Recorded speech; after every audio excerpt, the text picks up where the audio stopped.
তা যাচাই বাছাই করে স্পষ্ট রায় দিয়ে দেয় যে আওয়ামী লীগকে নিষিদ্ধ করা যাবে না।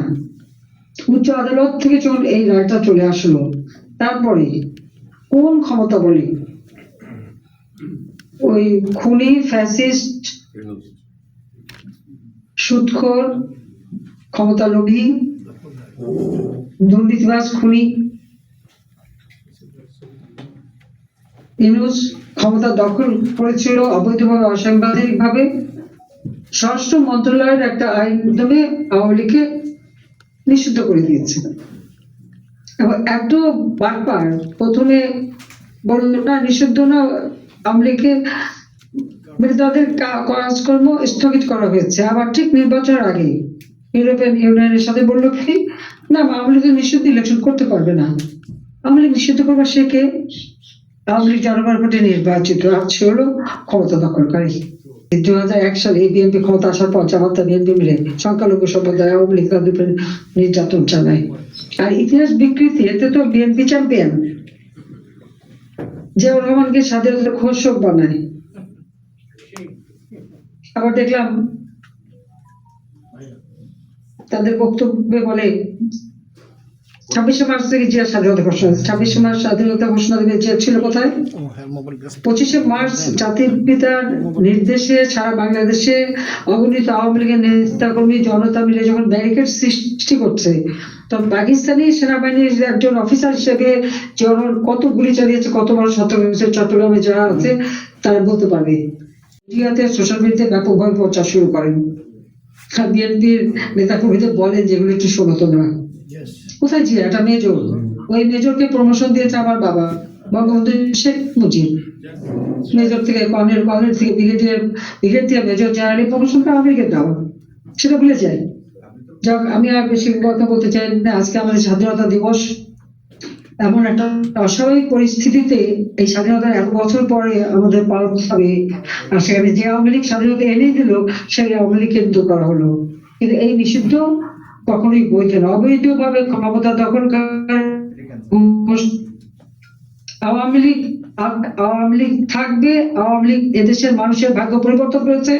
আওয়ামী লীগ যেমন জাতির পিতা বঙ্গবন্ধু শেখ মুজিবের নেতৃত্বে স্বাধীনতা এনে দিয়েছে, দেশকে সর্বোন্নত দেশে উন্নীত করেছে। এই আওয়ামী লীগই 2008 নির্বাচনে জয়ী হয়ে 2009 সরকার গঠন করে 2024 সালের আগস্ট পর্যন্ত বাংলাদেশকে উন্নত করেছে। 2021 সালে যখন আমরা জাতির পিতার জন্মশতবার্ষিকী এবং স্বাধীনতার সুবর্ণ জয়ন্তী উদযাপন করি, তখনই বাংলাদেশ গ্রাজুয়েট হয়েছে উন্নয়নশীল দেশ হিসেবে। কিন্তু এই খুনি ফ্যাসিস্ট ইউনূস আর এই মানে আমি কি বলবো, খুনি, অস্ত্র চোরাকারবারি, গ্রেনেড হামলাকারী, দুর্নীতিবাজ, মানি লন্ডারিং, সে এসব ক্ষমতায় আবার ইতিহাস বিকৃতি শুরু করেছে। ছোট্ট ছোট্ট কোমলমতি শিশুদের মিথ্যা কথা শিখাচ্ছে। আমরা কি 1400 লোক খুন করে ফেলেছি, আজ পর্যন্ত নাম দেখাতে পেরেছে জাতিসংঘ? নাম তো দিতে পারেনি, কারো দিতে পারবে না তারা।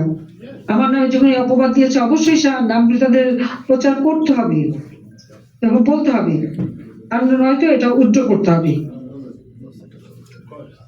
এটা প্রত্যাহার করতে হবে। জাতিসংঘের মতো এক সংগঠন তার মানবাধিকার সংস্থা এই ধরনের মিথ্যা কথা কিভাবে প্রচার করে?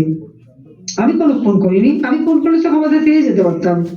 ওই 1400 কেন, 500 খুন করলেই থাকা যেত। আমি তিনি বরং আমার আওয়ামী লীগের নেতাকর্মীকে এ পর্যন্ত ভাবতে হচ্ছে 10,000 নেতাকর্মী আছে নির্যাতিত, এবং তারা হয় তাদের হত্যা করে ফেলেছে, গুম করে ফেলেছে লাশ, কারাগারে নির্যাতন করে করে দেশ আওয়ামী লীগ নেতাকর্মী হত্যা করেছে। ঘরে ঘরে ঢুকে সংখ্যালঘু সম্প্রদায়, আওয়ামী লীগ এবং স্বাধীনতা মুক্তিযোদ্ধা, তাদের অপমান করা হচ্ছে। ইনশাআল্লাহ দিন একদিন ফিরে আসবে। এই বাংলাদেশকে আমরা 2041 সালের মধ্যে স্মার্ট বাংলাদেশ হিসেবে গড়ে তুলে জাতির স্বপ্ন পূরণ করবো, বাংলাদেশের মানুষের মুখে হাসি ফোটাবো। ঘরে ঘরে আলো জ্বেলেছিলাম, চিকিৎসা সেবা জনগণের দুর্গে পৌঁছে দিয়েছিলাম, খাদ্য নিরাপত্তা দিয়েছিলাম, শিক্ষা, স্বাস্থ্য, অন্ন, বস্ত্র সবকিছু ব্যবস্থা করেছিলাম। 18% দারিদ্রের হার নামিয়ে এনেছিলাম। হত দারিদ্র 5% হত দারিদ্র নামিয়ে এনেছিলাম। আজকে দারিদ্রের হার বেড়েছে, হত দারিদ্রের হার বেড়েছে। আজকে নিম্নবিত্ত মানুষ, মধ্যবিত্তরা, নিম্নবিত্তরা একেবারে মানে দারিদ্রের সীমায় পৌঁছে গেছে। যেখানে 5 কোটি মানুষকে আমি মধ্যবিত্তে তুলে এনেছিলাম, আজকে 6 কোটি মানুষ নিম্নবিত্ত হয়ে গেছে। কিন্তু এই অবস্থা চলতে দেওয়া যায় না। বাংলাদেশের জনগণের গণতন্ত্র ফিরিয়ে আনতে হবে। ওই 12ই ফেব্রুয়ারি নির্বাচন যেটা খালেদা জিয়া করেছিল 96 সালে 15ই ফেব্রুয়ারি, আর এবার তারিখ যে ইলেকশন হলো 12ই ফেব্রুয়ারি, সে ভোটার বিহীন নির্বাচন, এটা ভাওতাবাজি নির্বাচন, সেখানে আওয়ামী লীগ নির্বাচন করতে পারবে না, জনগণ ভোট দিতে পারবে না, সেখানে নির্বাচন কিসের? আজ পর্যন্ত কোনো সেন্ট্রাল ওয়াইজ কোনো ফলাফল দিতে পারলো না। এই হলো নির্বাচন অবস্থা।